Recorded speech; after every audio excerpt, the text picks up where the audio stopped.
صحابہ صحابہ ہمارے صحابہ ہمیں جان و دل سے پیارے صحابہ. سلام ان پر سلام ان پر سلام ان پر صدیق اکبر صدیق اکبر صدیق اکبر صدیق اکبر.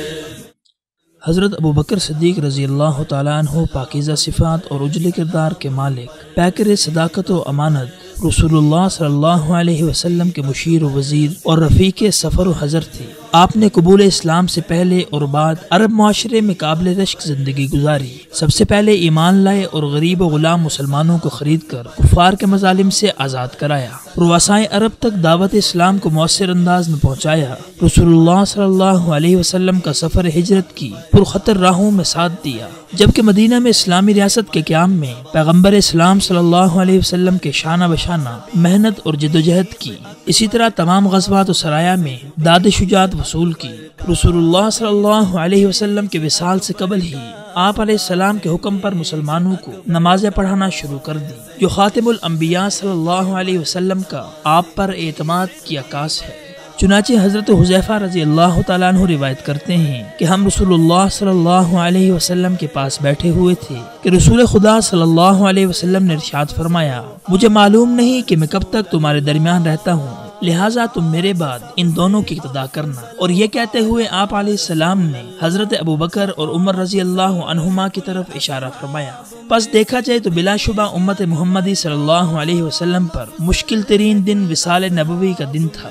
حضرت ابن عباس رضی اللہ عنہما بیان فرماتے ہیں کہ سیدنا صدیق اکبر رضی اللہ تعالی عنہ حجرہ عائشہ رضی اللہ تعالی عنہا سے باہر تشریف لائے، اس حال میں کہ سیدنا عمر رضی اللہ تعالی عنہ لوگوں سے باتیں کر رہے تھے کہ اللہ کی قسم اللہ کے رسول فوت نہیں ہوئے ہیں. چنانچہ ابوبکر صدیق رضی اللہ تعالیٰ عنہ نے فرمایا، اجلس یا عمر، لیکن حضرت عمر رضی اللہ تعالیٰ عنہ نے بیٹھنے سے انکار کر دیا. اتنے میں لوگ سیدنا عمر رضی اللہ تعالیٰ عنہ کو چھوڑ کر آپ کی طرف متوجہ ہو گئے.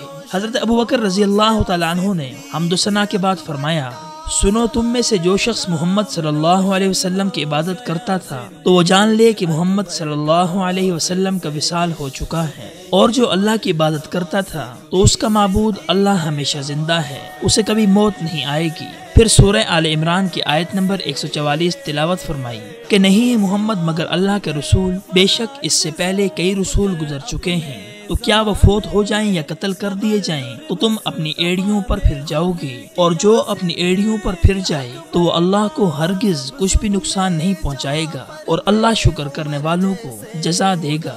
حضرت سعید بن مسیب رضی اللہ تعالیٰ عنہ روایت کرتے ہیں کہ حضرت عمر رضی اللہ تعالیٰ عنہ نے کہا، اللہ کی قسم مجھے اس وقت ہوش آیا جب میں نے ابوبکر رضی اللہ تعالیٰ عنہ کو یہ آیت تلاوت کرتے ہوئے سنا تو میں سکتے میں آ گیا، اور مجھے یوں محسوس ہوا کہ میرے پاؤں میرا بوجھ نہیں اٹھا پائیں گے، اور اس وقت میں نے جان لیا کہ اللہ کے نبی وفات پا گئے ہیں.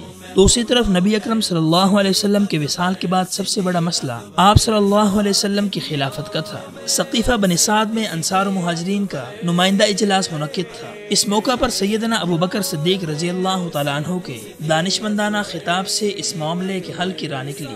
چنانچہ آپ رضی اللہ تعالیٰ عنہ نے حضرت عمر اور ابو عبیدہ بن جراح رضی اللہ عنہما کا نام پیش کیا کہ ان میں سے کسی ایک کو اپنا امیر چن لیا جائے، جبکہ حضرت عمر رضی اللہ تعالیٰ عنہ نے امت کو ایک بڑے انتشار سے بچاتے ہوئے کہ سب کی راہیں جدا جدا ہوں، حضرت ابوبکر صدیق رضی اللہ تعالیٰ عنہ کے ہاتھ پر بیعت کر لی. پھر مہاجرین و انصار نے آپ کی پیروی کرتے ہوئے سیدنا صدیق اکبر رضی اللہ تعالیٰ عنہ کی بیعت کی، جبکہ نبی اکرم صلی اللہ علیہ وسلم کے وصال کے دوسرے دن سیدنا ابوبکر صدیق رضی اللہ تعالیٰ عنہ کی بیعت عام ہوئی. آپ رضی اللہ تعالیٰ عنہ ممبر پر تشریف لائے اور حمد و ثنا کے بعد ارشاد فرمایا، اے لوگو، میں تم پر والی مقرر کیا گیا ہوں، لیکن میں تم میں سے بہتر نہیں ہوں. اگر میں اچھا کام کروں تو میرے ساتھ تعاون کرو، اور اگر میں کجروی اختیار کروں تو مجھے سیدھا کر دو. سچائی امانت ہے اور جھوٹ خیانت ہے. تمہارا کمزور فرد میرے نزدیک طاقتور ہے جب تک کہ میں دوسروں سے اس کا حق نہ دلوا دوں، اور تمہارا طاقتور شخص میرے نزدیک ضعیف ہے یہاں تک کہ میں اس سے دوسروں کا حق وصول نہ کر لوں۔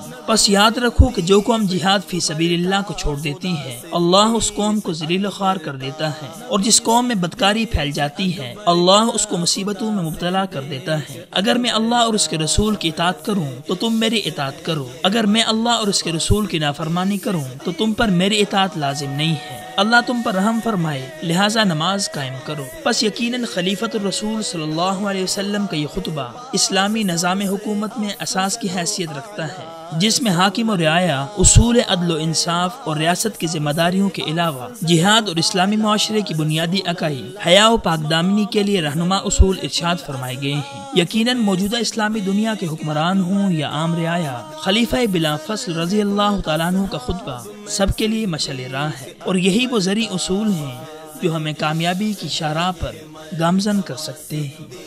بفیض عشق ہے یہ مرتبہ صدیق اکبر کا، بفیض عشق ہے یہ مرتبہ صدیق اکبر کا۔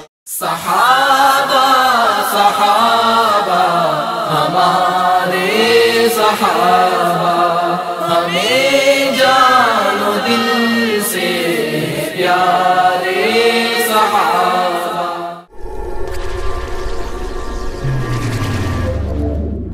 رسال اردو